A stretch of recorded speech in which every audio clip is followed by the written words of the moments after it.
Hey everyone, it's Steve here at the DJ Lab. Got a little bit of construction going on above me, so if you hear some background noise, that's what that is. Take a look at the Denon DJ Prime.4 up against the Denon DJ SC Live 4. And this is going to be just a really quick video. I'm not going to go over all the different features and stuff because we already know. But people are consistently asking me about the build quality, how this thing compares to the Prime.4.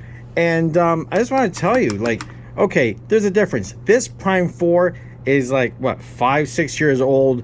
It's a loaner. It's been through everybody, been shipped through the mail, bounced around and all. And the faders, everything's good. When I got it, the crossfader was a little wacky. There's a little bit of bleed. I gave a little deoxic spray in there because, you know what, the thing's old, and most of these DJs that borrow this gear off the companies, they don't treat it like it's theirs, you know what I mean? So that cleaned that up. Everything is perfect on this.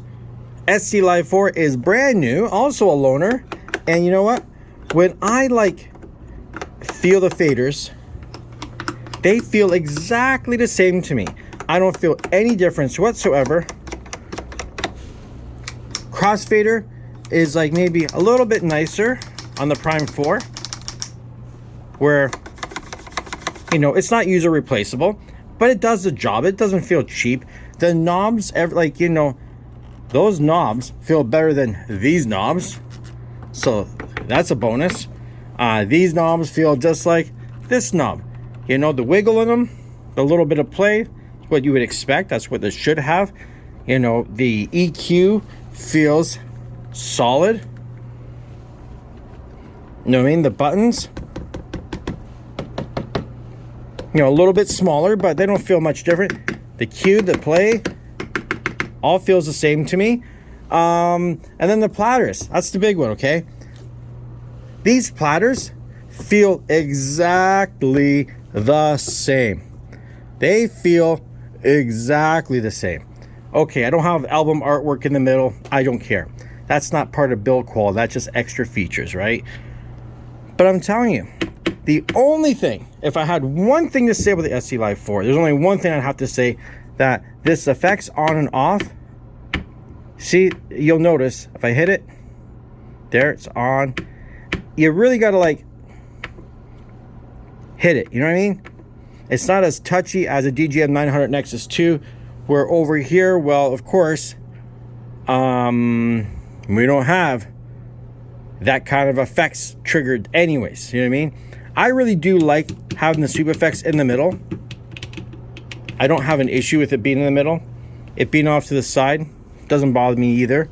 And of course, I do like the way the effects are set up on here, because I have, you know, the screens to tell me what's going on.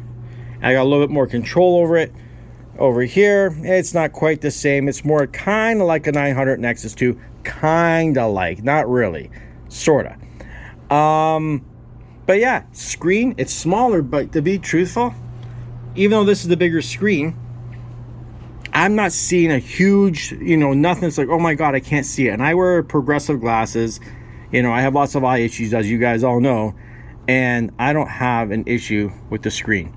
Still, the same complaint I've always had is, for some reason, these touchscreens that they use, they're just not super. Like this one maybe feels is being a little bit faster right now. Sometimes I feel like I have to double tap things twice. That's my only complaint. Sometimes it's bang on. It could be me and my cold blood. I don't know. Could be me. They both have access. This has one button that goes access straight to the lighting for operating your hue lights and everything else. And where this one here, you have to go into the control center and access your lights. There's a difference there. Like I say, build quality, speakers in this thing sound amazing, man. Don't kid yourself. They have such a good, clean, quality sound. It surprises me. It really does. For the price point, I'm really shocked how good these speakers really sound. Most times, I don't even bother playing things through the bigger speakers if I'm on the system. Just messing around, I'm just turning them on. They're good enough. Headphone jack is fine. Everything's fine. You know what I mean? So people got to stop talking trash about this and saying, you know, oh, the build quality. You know, like, Okay, metal top. Is this a metal top? Metal, plastic, hard plastic. Who cares, man? I'm not beating this thing against the wall. Does it really matter? It feels solid. You ever see a Tractor S4, the MK1? That was plastic too. And guess what, man? That shit lasted so long. Never seen any issues unless you're like really hard on your gear. So that's it. I'm saying the SC Live 4 feels just as good to me as a Prime 4. Yes, this has more features. You got the internal hard drive. You got all that stuff. I don't care. You might not need all of that. If you need it, great. If you don't, this is great. I love this unit. And when I was told I was having it sent to me, I really wasn't that excited. I was like, whatever. I have so much gear here. Like, I didn't care about this little toy. That's what I thought. It's like a little toy. So just, rebranded Newmark. I didn't care. And I'm completely wrong. It's not a toy at all. This feels just as professional as anything else I've used, and I've got a lot of gear here. Anyways, my friends, don't forget to subscribe to the channel if you haven't already. It helps support the channel. And hit that like button because, if you like it, you like it. If you don't like something, feel free to comment, but be constructive in your comments. No need to be an asshole about it. Anyways, I'll talk to you all later.